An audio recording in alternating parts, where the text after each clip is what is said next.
أعوذ بالله من الشيطان الرجيم. بسم الله الرحمن الرحيم. وإذا حييتم بتحية فحيوا بأحسن منها أو ردوها إن الله كان على كل شيء حسيبا.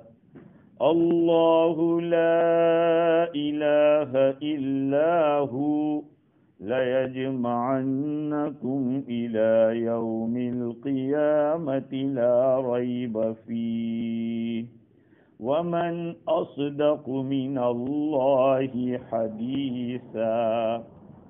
صدق اللہ العظیم. معزز سامعین، بزرگوں، پیارے بھائیوں، گزشتہ مجلس میں آپ حضرات کی خدمت میں سلام سے متعلق گفتگو ہو رہی تھی. اسلام کا ایک بہت ہی زیادہ مبارک عمل سلام کرنا ہے. سلام ہماری ایک نشانی ہے. ہر قوم کے لیے جو آپس میں ملتی ہے کچھ ایسے الفاظ ہوتے ہیں جس کے ذریعے وہ ایک دوسرے کو مانوس کرتے ہیں. کیا کرتے ہیں؟ ایک دوسرے کو مانوس کرتے ہیں. اور عجیب بات یہ ہے کہ ہر مذہب کا الگ الگ ہے، بلکہ ہندو دھرم کے اندر تو جتنے ان لوگوں کے فرقے یا الگ الگ قسم کے پنتھ ہے اس سے وہ بات کرتے ہیں. جو لوگ ٹی وی دیکھتے ہوں گے یا وہ پروگرام دیکھتے ہوں گے جس میں خاص طور پر وہ ہندوتو کو ترجیح دیتے ہیں، ہر بات پہ جے شری کرشنا اس طرح بولیں گے، جے جیتیندر اس طرح کے الفاظ بولتے ہیں. میں قسم کھا کے آپ کو کہتا ہوں کہ جو حضرات دیکھتے ہیں یا سنتے ہیں ان کو ایسے کلمات کے وقت استغفار کرنا چاہیے، کیونکہ اذا تکرر الکلام تکرر فی القلب. جب کوئی بات ریپیٹ ہوتی رہتی ہے وہ دل میں اترتی ہے اور وہ پھر زبان پہ آ جاتی ہے. اسی لیے اللہ کا ذکر کرایا جاتا ہے کہ زیادہ سے زیادہ اللہ بولو، کہ تمہاری ہر تکلیف میں ہر خوشی میں اللہ کا نام نکلے. اس لیے اللہ اللہ ہر وقت بولنے کو کہا جاتا ہے. تو سلام کسی کو کرنا ایک عبادت ہے. ہم تو سوچتے ہیں کہ گریٹنگ ہے، صرف نہیں، عبادت ہے یہ. کیونکہ سلام میں دعا ہے، السلام علیکم، اللہ تعالیٰ تمہارے اوپر نگران ہے، تم پر سلامتی ہو. یہ تو ہم لوگوں نے اس کی طرف توجہ نہیں کی. ہم نماز کے بعد اللہم انت السلام ومنک السلام تبارک یا ذا الجلال والاکرام یہ دعا پڑھتے ہیں. کیا مطلب اس کا؟ یہ اللہ تو ہی سلام ہے اور سلامتی بھی تیری طرف سے ملتی ہے. ہم تو بول کے ایسے ختم کر دیتے لیکن کبھی معنی کی طرف دھیان نہیں دیتے. نماز میں السلام علینا یہ جو تشہد پڑھتے ہیں التحیات، مسلم شریف میں پڑھاتے وقت ایک روایت آئی تو اس میں تشہد پڑھنے کو دعا کہا ہے. تشہد جو پڑھتا ہے گویا کہ وہ دعا کرتا ہے. علامہ عثمانی رحمۃ اللہ علیہ نے فتح الملہم میں لکھا ہے کہ التحیات پڑھتے وقت جب السلام علینا پڑھتے ہیں وہ دعا ہے. السلام علینا، ہمارے اوپر سلامت. اب ہم تو اتحیات للہ و صلوات و طیبات پڑھ لیا، پھاس گیا، ہم کو پتہ ہی نہیں کہ ہم نے دعا مانگی یا کیا کیا. بندہ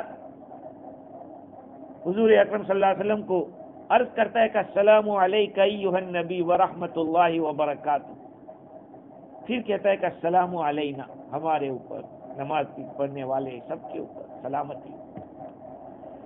اس لیے مفتی شفیع صاحب رحمۃ اللہ علیہ نے لکھا کہ سلام ایک عبادت بھی ہے اور اس کے ساتھ ساتھ آپس میں ایک دوسرے کو مانوس کرنے کا ذریعہ بھی ہے۔ ہاں، تو ہماری گفتگو یہ چل رہی تھی کہ سلام کہاں کرنا چاہیے، کہاں نہیں کرنا چاہیے۔ تو علامہ آلوسی بغدادی رحمۃ اللہ علیہ نے روح المعانی میں لکھا ہے کہ جو کھلے عام گناہ کرتا ہے، فاسق جہوری جس کو کہتے ہیں، اس کو سلام کرنا منع ہے، کیونکہ تحیہ کے معنی رسپیکٹ، تو ایسے لوگوں کو رسپیکٹ دینے کی شریعت میں کوئی گنجائش نہیں۔ لہذا جو کافر ہے، کھلا کافر، اس کو سلام کرنے کی اجازت نہیں ہم لوگوں کو، ہم سلام نہیں کر سکتے، اس لیے کہ سلام دعا ہے اور دعا ایمان والوں کو دی جاتی ہے، سلامتی کی دعا۔ تو ہمارا اسلام کا جو سلام ہے وہ کئی اعتبار سے دوسروں کی گریٹنگ سے افضل ہے۔ ہاں، بلکہ عربوں کی گریٹنگ حیاک اللہ، ابقاک اللہ، اللہ تم کو باقی رکھے، اللہ تم کو زندہ رکھے۔ ارے بھائی، دنیا میں بہت سارے زندہ ہے لیکن دکھی ہے، لیکن السلام علیکم، تم پر سلامتی۔ ایک تو خدا کی طرف سے بھی تمہیں سلامتی اور میری طرف سے بھی تم محفوظ ہو۔ سلام کرنے والا یہ کہتا ہے کہ آپ میری طرف سے بھی محفوظ ہو۔ اور پھر فضائل کا کیا کہنا سلام کرنے کے۔ جو شروع کرتا ہے ابتدا بالسلام، جو پہلے سلام کرتا ہے، اس کی فضیلت زیادہ ہے۔ دو آدمیوں میں تعلق نہیں ہے، سمبند نہیں ہے، لیکن ان میں افضل وہ ہے جو پہلے سلام کرتا ہے۔ وَخَيْرُهُمَا الَّذِي يَبْدَأُ بِالسَّلَامِ، ان دونوں میں بہتر وہ ہے جو پہلے سلام کرے۔ روایت میں آتا ہے، حضرت ابن مسعود رضی اللہ تعالیٰ عنہ روایت کرتے ہیں، آقا صلی اللہ علیہ وسلم نے ارشاد فرمایا، البادی بالسلام بریء من الکبر، سلام میں شروعات کرنے والا تکبر سے بری ہے، یعنی اس میں تواضع ہے، اس سے وہ شروع کر رہا ہے، سلام پہلے کر رہا ہے۔ اور حضرت ابو امامہ رضی اللہ تعالیٰ عنہ روایت کرتے ہیں، رسول اکرم صلی اللہ علیہ وسلم نے ارشاد فرمایا، ان اولی الناس باللہ من بدأ بالسلام، اللہ تعالیٰ کے قریب لوگوں میں سب سے زیادہ وہ ہوگا جو سلام میں پہل کرتا ہے۔ اس لیے سلام کرنے میں پہل کرنا چاہیے۔ کون کس کو سلام کرے؟ دیکھو، اسلام کے صرف سلام کرنے کو نہیں کہہ دیا، لیکن یہ بتایا کہ کون کس کو کرے، کون کس کو کرے۔ حضور اکرم صلی اللہ علیہ وسلم سے ایک آدمی نے پوچھا کہ ای الاسلام خیر، اسلام کی عادتوں میں سب سے اچھی عادت کیا ہے؟ حضور اکرم صلی اللہ علیہ وسلم نے فرمایا کہ تطعم الطعام، کھانا کھلانا، وتقرأ السلام علی من عرفت ومن لم تعرف، جس کو تم پہچانتے ہو اس کو، اور نہیں پہچانتے اس کو سلام کرنا۔ آج ہماری سلام صرف پہچان والوں کے ساتھ ہو گئی، ہم جن کو چینتے ہیں، پہچانتے ہیں، انہی کو سلام کرتے ہیں۔ جس کو پہچانتے ہیں اس کو سلام نہیں کرے، قیامت کی نشانی میں سے کہ جس کو جانیں گے اسی کو سلام کریں گے۔ حدیث تو یہ ہے، السلام علی من عرفت ومن لم تعرف، جن کو پہچانتے اس کو بھی سلام کرو، نہیں پہچانتے اس کو بھی سلام کرو۔ دوسری ایک حدیث ہے کہ یسلم الراکب علی الماشی والماشی علی القائد والقلیل علی الکثیر، آدمی سوار ہے وہ چلنے والے کو سلام کرے گا، اس لیے کہ سوار ہے وہ پاور میں ہے، جو پاور میں ہوتا ہے وہ اپنے سے کم درجے والے کو سلام کرے، سواری پر ہے وہ چلنے والے کو سلام کرے، چلنے والا بیٹھے ہوئے کو سلام کرے گا، والقلیل علی الکثیر، اور تھوڑے لوگ زیادہ لوگوں کو سلام کریں گے۔ اور ایک روایت میں یہ ہے کہ وہ صغیر علی الکبیر، چھوٹا بڑے کو سلام کرے گا، چھوٹا بڑے کو، لیکن اس کا یہ مطلب نہیں کہ آدمی بڑا ہے تو ہمیشہ امید رکھے کہ مجھے سلام کرے، حضور اکرم صلی اللہ علیہ وسلم تو بچوں کو بھی سلام کرتے، اپنے گھر کی عورتوں کو بھی سلام کرنا چاہیے. ہاں ہم تو گھر میں جاتے ہیں تو گھس جاتے ہیں ارے گھر میں کوئی نہیں ہے پھر بھی سلام کرو. ہے روایات میں آیا، برکت کی چیز ہے. صرف سلام کر دی یہ نہیں، برکت کی چیز ہے، آزمائی ہوئی چیز. بعض کتابوں میں نے پڑھا کہ جو آدمی اپنے گھر میں داخل ہو السلام علیکم کہے، پھر درود شریف پڑھے اور سورہ اخلاص پڑھے، اللہ تعالیٰ گھر میں برکت دے گا. لیکن ہمارے یہاں ہوتا کیا ہے معلوم؟ ہم گھر میں داخل ہوتے ہیں، عورت پوچھتی ہے کہ کیا کیا وہ کیا؟ ارے بھائی پہلے گھر میں تو آنے دے، سلام کا جواب تو دے اور مجھے کچھ عمل تو کرنے دے. ایسا ہی ہوتا ہے. اگر بچہ ہمارا ساتھ ہوتا ہے تو پھر وہ بات کرتے کرتے میں گھر میں ہل رہا ہوں، داخل ہو رہا ہوں، چپ رہا ہوں. جو عمل ہے، سنت ہے، اس کو کرنے دو. ہم لوگ تھوڑا دھیان دیں میرے بھائیوں اپنی زندگی میں، اعمال کے اندر تھوڑی توجہ کی ضرورت ہے، تھوڑی توجہ کر لیں. دیکھو تو حدیث میں آیا، حضور اکرم صلی اللہ علیہ وسلم نے ارشاد فرمایا کہ حضرت انس رضی اللہ تعالیٰ عنہ فرماتے ہیں کہ آقا صلی اللہ علیہ وسلم نے فرمایا یا بنی، یہ بیٹے، اذا دخلت علی اہلک فسلم، تم جب گھر میں داخل ہو تو سلام کرو. یکون برکتن علیک وعلی اہل بیتک، کہ تمہارے لیے تمہارے گھر والوں کے لیے برکت ہوگی. اور ہم چاہتے ہیں تعویذ لکھ دو، کوئی برکت کا تعویذ. ہاں برکت کا تعویذ ہوتا ہے، یہی برکت کا تعویذ ہے، یہ بہت بڑا تعویذ ہے. لیکن ہم تو چاہتے ہیں کہ مولانا ہمیں کچھ کرنا نہیں، ہم گلے میں ڈال دیں بس ہوتا رہے. ایسے تھوڑی پڑھنا پڑے گا، عمل کرنا پڑے گا، ہاں ذکر و اذکار کرنا پڑے گا تو پھر برکتیں ہوگی. قرآن مجید میں فَإِذَا دَخَلْتُمْ بُيُوتًا فَسَلِّمُوا عَلَىٰ أَنفُسِكُمْ، جب تم اپنے گھروں میں داخل ہو تو اپنے آپ کو سلام کرو. آپ گھر میں گئے، گھر میں کوئی ہے نہیں تو یہ دعا کریں السلام علینا وعلی عباد اللہ الصالحین. آپ مسجد میں داخل ہوئے، مسجد میں کوئی نہیں ہے، آپ اکیلے ہیں، تب بھی یہ پڑھنا ہے السلام علینا وعلی عباد اللہ الصالحین. ہمارے پر بھی سلام اور اللہ کے نیک بندے جو ہیں ان کو بھی سلام. یہ طریقہ ہے اسلام نے ہم لوگوں کو سکھایا ہے. بلکہ یہاں تک لکھا کہ اگر آپ کو کوئی مسلمان ملا اور پھر دوبارہ ملا کہا اس کو پھر سلام. حدیث شریف میں ہے کہ حضرت ابو ہریرہ رضی اللہ تعالیٰ عنہ فرماتے ہیں حضور صلی اللہ علیہ وسلم نے ارشاد فرمایا اذا لقی احدکم اخاہ فلیسلم علیہ، جب تم میں سے کوئی اپنے بھائی سے ملے تو اس کو چاہیے کہ اس کو سلام کرے. فإن حالت بینہما شجر او حجر او شجر او جدار او حجر ثم لقیہ فلیسلم علیہ، پھر اگر بیچ میں درخت حائل ہو گیا یا کوئی دیوار حائل ہو گئی یا پتھر حائل ہو گیا پھر دوبارہ ملے تو کہا پھر سے سلام کرو. اور جاتے وقت تو سب سلام کرتے، رخصت ہوتے وقت بھی سلام کرو، رخصت ہوتے وقت بھی سلام کرو. اس لیے کہ وہ زیادہ افضل ہے. حضرت قتادہ رضی اللہ تعالیٰ عنہ فرماتے حضور صلی اللہ علیہ وسلم نے ارشاد فرمایا کہ اذا دخلتم بیتا فسلموا علی اہلی، جب تم کسی گھر میں داخل ہو تو گھر والوں کو سلام کرو. وَإِذَا خَرَجْتُمْ فَأَوْدِعُوا أَهْلَهُ بِالسَّلَامِ، تو گھر والوں کو سلام سے الوداع کہو. خدا حافظ کہتے ہیں لوگ، خدا حافظ، سی یو، ایسے الفاظ کہتے ہیں، لیکن السلام علیکم کہو، یہ سلام ہے، الوداعی سلام. اس لیے جیسے میں نے لاسٹ دفعہ کہا تھا کہ سامنے آدمی اگر تکلیف نہ پہنچائے یہ تو سمجھ میں آتا ہے، لیکن غائبانہ عامتاً آدمی کچھ نہ کچھ گڑبڑ کر ڈالتا ہے. اس لیے کہا کہ جاتے وقت بھی سلام کرو، اور یہ بہتر سلام ہے آنے والے سلام کے مقابلے میں. اسی طرح سے کوئی آپ کو سلام کہلوائے، اس کا سلام کا جواب دینا واجب ہے. سمجھے؟ کسی نے آپ کو خط لکھا السلام علیکم، تو جب آپ جواب دیں گے تو وعلیکم السلام، زبان سے بھی کہہ دے وعلیکم السلام، اور جواب دیں گے تو وعلیکم السلام لکھیں. ہر چیز کے مسائل ہیں، ہر چیز کے آداب ہیں.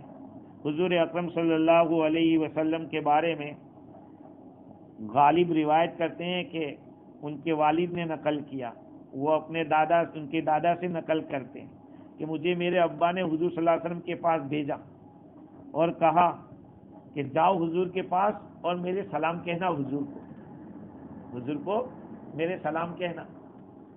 وہ فرماتے ہیں کہ میں گیا اور آپ صلی اللہ علیہ وسلم کو اپنے ابا کا سلام بھی کہا، تو حضور نے فرمایا کہ علیک وعلی ابیک السلام، تجھ پر بھی اور تیرے باپ پر بھی سلام، جو سلام لایا ہے اس کو بھی سلام کہا جائے کہ علیک وعلیہ السلام یا علیہ وعلیک السلام، اس پر بھی سلام اور تجھ پہ بھی سلام۔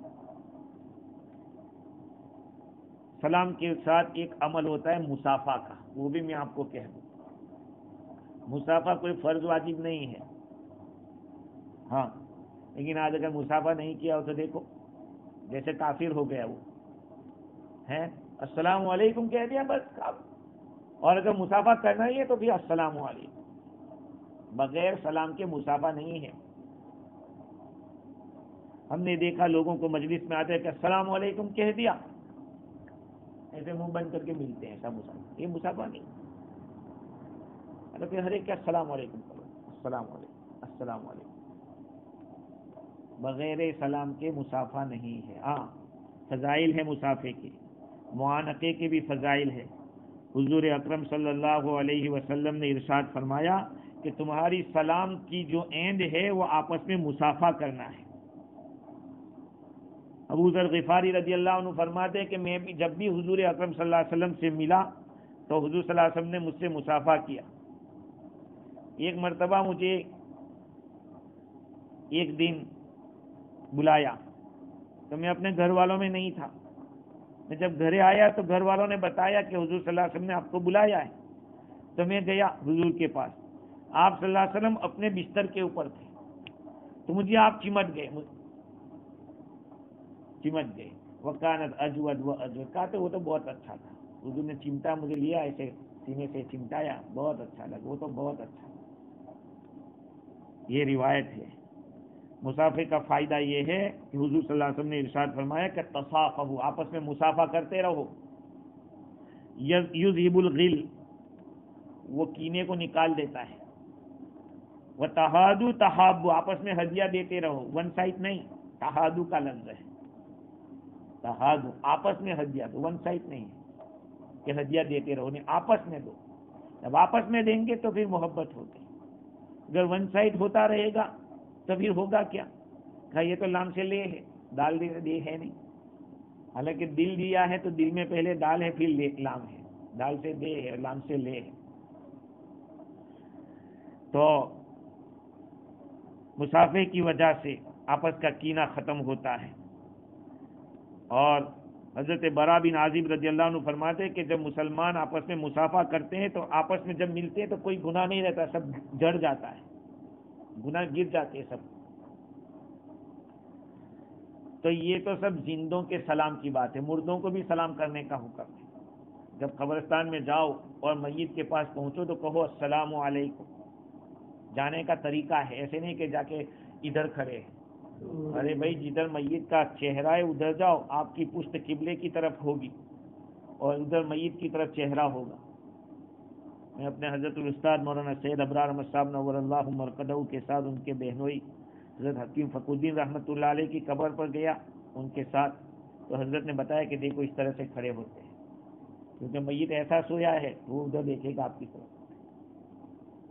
حدیث ہے، حضور اکرم صلی اللہ علیہ وسلم نے ارشاد فرمایا کہ ما من عبد یمر بقبر رجل کان یعرفه فی الدنیا فیسلم علیہ الا عرفہ ورد علیہ السلام، جو کوئی بھی بندہ کسی آدمی کی قبر کے پاس سے گزرتا ہے جس کو دنیا میں پہچانتا تھا، اگر وہ اس کو سلام کرتا ہے تو وہ اس کو پہچان لیتا ہے اور اس کے سلام کا جواب بھی دیتا ہے۔ دنیا میں جس کو ہم جانتے تھے اگر اس کی قبر کے اوپر گئے ہیں تو کہیے السلام علیکم، اب سارے آپ جواب نہ سن سکے کوئی بات نہیں، لیکن اس کی جو روح ہے اس کا کنیکشن باقی ہے اس جسم کے ساتھ۔ علامہ سیوطی رحمۃ اللہ علیہ کے حوالے سے تفسیر روح البیان میں لکھا کہ حدیثیں اور آثار اس بات پر دلالت کر رہی ہے کہ زیارت کرنے والا جب جس کی زیارت کی جاتی ہے اس کے پاس جب آتا ہے تو اس کو جان لیتا ہے، اس کے کلام کو سنتا ہے، اس سے مانوس ہوتا ہے اور اس کا جواب دیتا ہے۔ یہ عام ہے، چاہے شہید کی قبر پہ جاؤ یا غیر شہید کی قبر پہ جاؤ۔ تو نبی تو اس سے آگے ہے، نبی کی جو برزخی زندگی ہے وہ تو اس سے بھی زیادہ پاورفل لائف ہے ان کی۔ تو نبی اکرم صلی اللہ علیہ وسلم کی قبر اطہر پر جب جائیں گے اور السلام علیکہ ایھا النبی کہیں گے تو حضور خود جواب دیں گے، حضور خود جواب دیں گے۔ اسی طرح ہم لوگ کہتے ہیں کہ حضور اپنی قبر میں زندہ ہے۔ ہاں، حضور اکرم صلی اللہ علیہ وسلم کے بارے میں بھی حضور نے فرمایا ما من مسلم یسلم علی، جو کوئی بھی مسلمان مجھے سلام بھیجتا ہے الا رد اللہ علیہ روحی حتی ارد علیہ السلام، اللہ تعالیٰ میری روح کو واپس کرتا ہے تو میں سلام کا جواب دیتا ہوں۔ اب ظاہری بات ہے نبی کے روزے کے اوپر کون سی گھڑی خالی رہتی ہوگی جب کوئی سلام کے لیے نہ جاتا ہوگا۔ اب حضور اعلیٰ علیین میں روح، ہاں بالکل ایسا کنیکشن، حضور اپنی قبر میں حیات ہے۔ تو یہ سارے مسائل سلام کے ہیں اور سلام کے یہ سب فوائد ہیں۔ اللہ تعالیٰ فرماتے ہیں وَإِذَا حُيِّيتُم بِتَحِيَّةٍ فَحَيُّوا بِأَحْسَنَ مِنْهَا أَوْ رُدُّوهَا، جب تم کو سلام کیا جاوے تو سلام کرے گا کون؟ مسلمان ہی تو کرے گا، کوئی غیر تھوڑی سلام کرے گا۔ تو پھر تم سلام کا جواب دو اس سے بڑھیا طریقے سے، یا پھر اسی کو لوٹا دو، اسی کو جیسا انہوں نے سلام کیا ہے اسی کو لوٹا دو۔ حضرت عبداللہ ابن عمر رضی اللہ تعالی عنہما نے جب سلام کے فضائل سنے اور صحابہ کا ذہن حضور نے ایسا بنایا تو وہ لوگ مارکیٹ میں فقط اس لیے جاتے تھے کہ لوگوں کو سلام کریں، لوگوں کو سلام کریں، السلام علیکم، وہ جواب دے رہے ہیں وعلیکم السلام ورحمۃ اللہ۔ ہاں، یہ کب ہوتا ہے؟ جبکہ نیکی کی لالچ ہو، آدمی کو نیکی کی ویلیو معلوم ہو۔ ہاں، جیسے آپ کو معلوم ہوگا کہ ایام تشریق کے اندر بھی یہ صحابہ کرام بازار میں جاتے اور تکبیر تشریق کہتے تھے زور زور سے، اور ان کو سن سن کر لوگ بھی تکبیر تشریق کہتے تھے، اللہ اکبر لا الہ الا اللہ واللہ اکبر اللہ۔ ان لوگوں کے نزدیک نیکیوں کی ویلیو تھی، اس لیے وہ لوگ کہیں بھی موقع چکتے نہیں تھے، کسی بھی صورت میں نیکی سے فائدہ اٹھانے کی کوشش کرتے تھے، نیکی آ جائے، کس طرح نیکی مل جائے۔ تو وَإِذَا حُيِّيتُم کو یہ نہیں کہا کہ کون تم کو سلام کرے گا، وہ تو مسلمان ہی کریں گے۔ جب تم کو سلام کیا جاوے، سلام کرنے والا اس کو صراحتاً نہیں کہا، لیکن یہ حُيِّيتُم کا لفظ بتلا رہا ہے کہ صیغہ مجہول سے کیوں لائے، اس لیے کہ اشارہ اس بات کی طرف کرنا ہے کہ سلام ایسی چیز ہے جو عادتاً سب مسلمان کرتے ہیں، تو مسلمان ہی سلام کریں گے۔ وَإِذَا حُيِّيتُم بِتَحِيَّةٍ فَحَيُّوا بِأَحْسَنَ مِنْهَا، دیکھو سلام کا جواب بڑھیا دینا ہے، ایسا نہیں کرنا ہے، یہ جھکنا منع ہے، سلام کے اندر جھکنا منع ہے۔ جیسے لکھنوی لوگ اور بعض ملکوں بعض علاقے کے لوگ اس طرح کرتے ہیں، ہندوستان میں ایسے جھکتے ہیں۔ ایک صاحب حضور صلی اللہ علیہ وسلم کے سامنے جھک گئے، حضور نے فرمایا کہ ما ھذا الانحناء، یہ جھکنا کیسا، یہ جھکنا کیسا؟ سلام کے اندر جھکنا نہیں، وہ تو زبان سے ایسے بولنا، جب اللہ کے نبی صلی اللہ علیہ وسلم نے اپنے سامنے اس طرح جھکنے کے بارے میں منع کیا۔ اسی طرح سے ایک اور بات، کسی آدمی کے سامنے اس کی مالداری کی وجہ سے یا اس کی سرداری کی وجہ سے اگر کوئی آدمی اس کے سامنے جھکتا ہے، یا یہ کہ اس کے سر پہ بوسہ لیتا ہے، ہاتھ پہ بوسہ لیتا ہے یا پاؤں پہ بوسہ لیتا ہے، تو کہا کہ اس کی اجازت نہیں۔ دنیا کی وجہ سے کسی آدمی کے سامنے جھکنا، من تواضع لغنی ذهب ثلث دینہ، جو آدمی کسی مالدار کی مالداری کی وجہ سے اس کے سامنے جھکا ہے، اس کے دین کا ٹوٹا حصہ چلا جاتا ہے۔ ہاں کوئی اللہ والا ہے، اس کی پیشانی پہ بوسہ لے لیا، اس کے ہاتھ کو چوم لیا، اس کے علم کی وجہ سے یا اس کے صلاح و تقوی کی وجہ سے. حضرت ابو عبیدہ رضی اللہ تعالیٰ نے حضرت عمر کو بوسہ لیا، ہاں اس میں کوئی حرج نہیں ہے، اس طرح سے کر سکتے ہیں. اچھا، دوسری بات یہ ہے کہ ابن ابی حاتم نے ایک بات نقل کی کہ جب سلام میں یہ طریقہ ہے کہ کوئی تمہیں سلام کرتا ہے تو جواب بڑھیا طریقے سے دو. یہ صرف سلام میں نہیں ہے، ہر جگہ پر ایسا ہے. کسی نے آپ کے ساتھ اچھا سلوک کیا ہے تو آپ اس سے بڑھیا سلوک کرنے کی کوشش کیجیے، اس سے اچھا سلوک کرنے کی. ہر جگہ علامہ آلوسی بغدادی نے اس بات کو نقل کیا کہ اگر آپ کو کسی نے کچھ دیا ہے، اب آپ کے پاس طاقت نہیں ہے کہ اس کو دے سکے اتنا یا اس سے زیادہ دے سکے، اب اس کے لیے دعا کر دیجیے. یا یہ کہ اس کے ساتھیوں کے سامنے تعریف کیجیے کہ یار اس آدمی نے میرے کو بہت بڑا احسان کیا ہے، اس نے میرے ساتھ ایسا سلوک کیا ہے. سمجھے؟ ہاں، اور سلام کے جواب دینے میں فرق نہیں ہونا چاہیے. ایک غریب آدمی نے سلام دیا، علیکم السلام، اور کوئی مرے وعلیکم السلام ورحمۃ اللہ. علامہ آلوسی بغداد روح البیان کے اندر شیخ اسماعیل حقی نے ایک واقعہ لکھا ہے کہ ایک عالم کے پاس ایک سیاح گیا، سیاح یعنی ٹورسٹ آدمی، اور اس نے السلام علیکم کیا تو وعلیکم السلام جواب دے دیا ایسے چپکے سے، بہت زیادہ زور سے نہیں کہا. اور کوئی بڑا مالدار آدمی کا وعلیکم السلام ورحمۃ اللہ اس طرح کہا. تو وہ سیاح کود گیا، کہا کہ وہی مولانا صاحب بتائیے سلام کتنی قسم کے ہیں؟ 3 قسم کے ہیں کہ ایک قسم کا؟ وہ گھبرا گئے، مولانا صاحب کیا بات ہے؟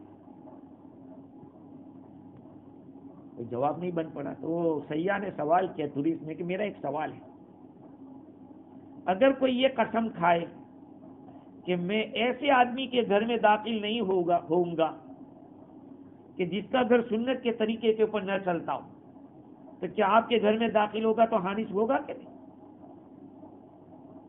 اس کا جواب دیجیے. تو بچے جو ان کے پاس پڑھ رہے تھے مولانا کے پاس، ان بچوں نے کہا یار تم باتیں چھوڑو، تم ہمارا دماغ خراب کرتے ہو، ہمارا وقت برباد کرتے ہو. تو اس سیاح نے کہا کہ دیکھو،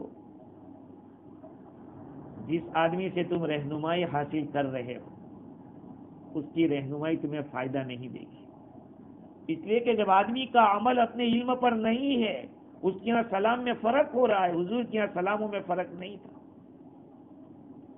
ہمارے یہاں ایسا ہو جاتا ہے اور ہوتا ہے کہ کوئی بڑا آدمی ہو تو آدمی بہت جلدی مروب ہو جاتا ہے، اس کے سلام کے جواب میں فرق آ جاتا ہے. تو اللہ تعالیٰ فرماتے ہیں کہ سلام کا جواب بڑھیا طریقے سے دو یا ویسا ہی جتنا سلام کے ایسا ہی جواب دے دو. ان اللہ کان علی کل شیء حسیبا، بے شک اللہ تعالیٰ ہر چیز پر حساب لینے والا ہے. کیا مطلب؟ حساب کا مطلب ایک تو یہ ہے کہ جو کچھ عمل کیا ہے اس پر اللہ حساب لے گا، تم نے جتنا سلام کیا ہے کس مقصد سے کیا ہے. اور بعضوں نے کہا ہے کہ اللہ تعالیٰ نے یہاں وعید بتلائی ہے، ان اللہ کان علی کل شیء حسیبا، یہ اللہ تعالیٰ کی طرف سے ایک وعید ہے کہ یاد رکھنا حساب لینے والا اللہ ہے. اللہ لا الہ الا ہو، اللہ تعالیٰ کے سوا کوئی معبود نہیں. لَيَجْمَعَنَّكُمْ إِلَى يَوْمِ الْقِيَامَةِ لَا رَيْبَ فِيهِ، وہ تمہیں ضرور بھی ضرور قیامت کے دن جمع کرے گا جس میں کوئی شک نہیں. وَمَنْ أَصْدَقُ مِنَ اللَّهِ حَدِيثًا، اور اللہ تعالیٰ سے سچی بات کس کی ہو سکتی ہے، اور کون ہے جو اللہ تعالیٰ سے زیادہ سچا ہو بات کے اعتبار سے؟ یعنی کوئی نہیں، اللہ ہی سچا ہے، اسی بات سچی ہوتی ہے. یہ آخری آیت اللہ لا الہ الا ہو جس کے اندر توحید بیان کی گئی ہے، اور لَيَجْمَعَنَّكُمْ إِلَى يَوْمِ الْقِيَامَةِ لَا رَيْبَ فِيهِ میں اللہ کا انصاف بیان کیا گیا ہے. تو قیامت کے دن سب کو جمع کرے گا. چونکہ اوپر بات آئی تھی حساب لینے کی، تو اس حساب کے اندر دھمکی تھی، وعید تھی، اس کو اور تاکید کے ساتھ بتا دیں کہ اللہ وہی معبود ہے، وہی عبادت کے لائق ہے، اور وہ حساب لے گا. اور کب لے گا؟ قیامت کے دن لے گا. اور امام رازی نے یہ بھی لکھا ہے کہ ما قبل سے کنیکشن اس طور پر بھی ہو سکتا ہے کہ گویا کہ اللہ تعالیٰ یہ فرماتے کہ جو تم کو سلام کرے، تمہیں تحیہ کرے تو اس کو قبول کر لو، اور اس کے سلام کو قبول کرو، اس کا اکرام کرو، اور ظاہر پر اس کا یہ کہہ دو کہ بس سلام کیا ہے، بس بات خلاص.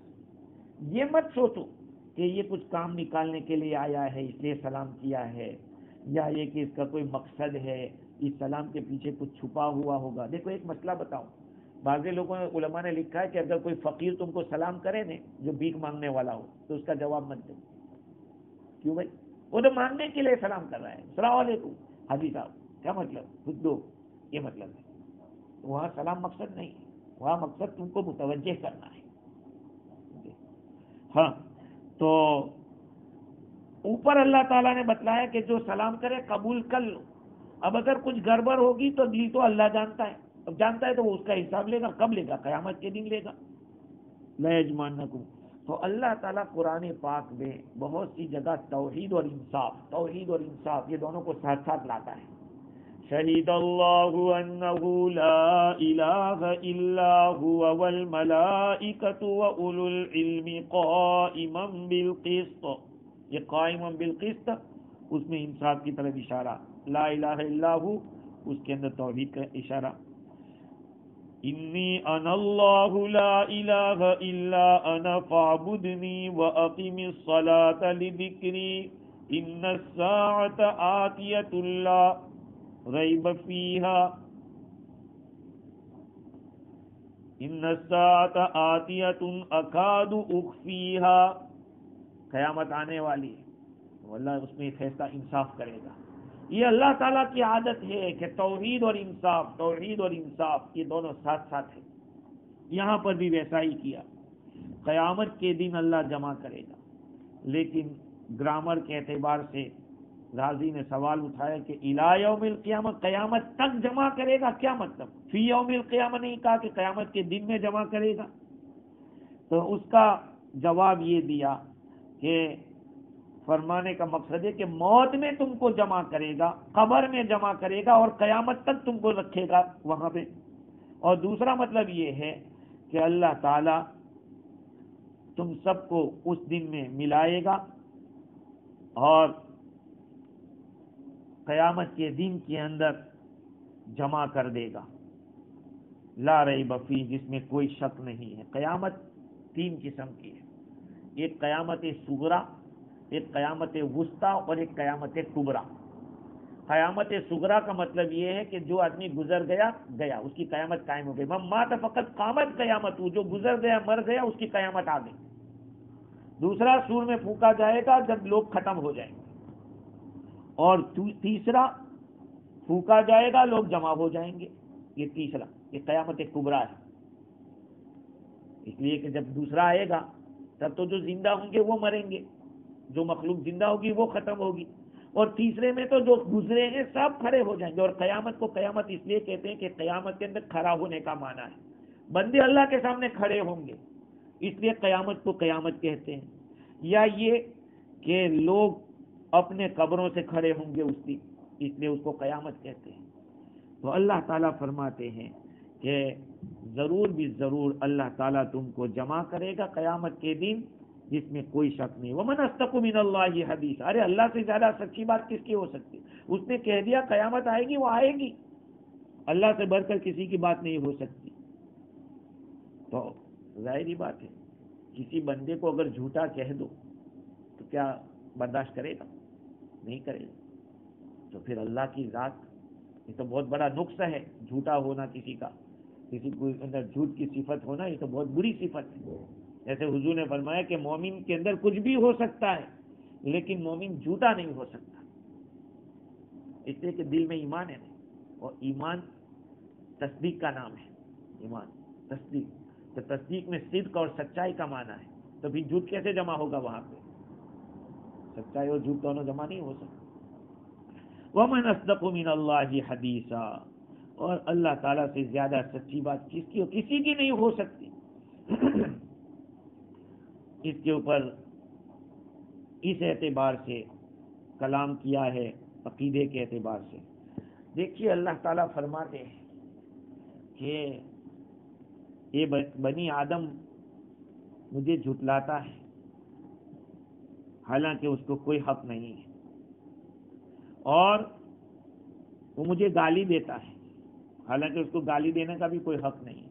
اللہ تعالیٰ فرماتے ہیں، یہ حدیث قدسی ہے کہ آدم کی اولاد مجھے جھٹلاتی ہے. کیسے جھٹلاتی؟ اس طرح سے کہ یوں کہتا ہے کہ اللہ مجھے دوبارہ پیدا نہیں کرے گا، جیسے پہلے پیدا کیا ایسے دوبارہ پیدا نہیں کرے گا. تو اللہ تعالیٰ فرماتے ہیں کہ جب پہلی دفعہ پیدا کرنا کوئی مشکل نہیں تھا تو دوبارہ پیدا کرنا کون سا مشکل ہوگا؟ ارے دنیا میں سب سے پہلے جس نے گھڑی بنائی تھی اس کو جب تکلیف ہوئی ہوگی، بعد والوں کو کوئی تکلیف نہیں ہوئی. پھر تو کتنی گھڑیاں بن گئی، جب سامنے گھڑیاں بنتی رہی. گاڑیاں جب آئی تو ایک گاڑی بنی، اس کے بعد ایک موبائل آیا، کتنے موبائل بنتے ہو گئے. تو پہلی چیز مشکل ہوتی ہے، اللہ کو تو اس میں مشکل ہی نہیں پڑی، تو دوبارہ پیدا کرنے میں کون سی مشکل ہی ہو جائے گی. اور بنی آدم مجھے گالی دیتا ہے. گالی کیا؟ کہا کہ یوں کہتا ہے کہ میرا تو بچہ ہے، میرا بیٹا ہے. جیسے کہ یہودیوں نے کہا عزیر علیہ السلام اللہ کے بیٹے ہیں، کرسچنوں نے کہا کہ عیسیٰ علیہ السلام اللہ کا کوئی بیٹا نہیں، نہ بیٹا ہے نہ بیوی ہے. ارے بیٹا اور بیوی تو اس کو ضرورت پڑے گی جس کو کوئی جو محتاج ہو، اللہ محتاج تھوڑی ہے کسی کا. اور اس نے تو کسی نے کہا تھا نا، کسی کرسچن نے کسی کو کہا، دیہاتی آدمی تھا کوئی، اس دیہاتی کو کہا کہ بھائی عیسیٰ علیہ السلام کو خدا کا بیٹا مانتا ہے کہ بھائی کیسے مانوں؟ کہا کیوں؟ کہا کہ میری عمر 50 سال کی ہوئی اور میرے 5 لڑکے ہیں، تو خدا تو پہلے سے، اور اس کا ایک ہی بچہ ہے. اتنے سال سے اللہ ہے اور ایک ہی بچہ اس کا ہوا، اور میرے تو تھوڑے سال میں اتنے بچے ہو گئے. وہ چپ ہو گئے ہے. بھائی اللہ تعالیٰ لم یلد ولم یولد ہے، نہ وہ جنا گیا نہ اس نے کوئی جنا ہے. ولم یکن لہ کفوا احد، اس کو نہ بیوی ہے نہ بچے، اور اس کا ہمسر کوئی بھی نہیں ہے. خیر اللہ تعالیٰ ہم لوگوں کو ان باتوں پر عمل کی توفیق دے، قرآن مجید کے جو اعمال ہے اس کو زندہ کرنے کی توفیق دے، قرآن مجید سے محبت عطا فرماوے. وآخر دعوانا الحمدللہ.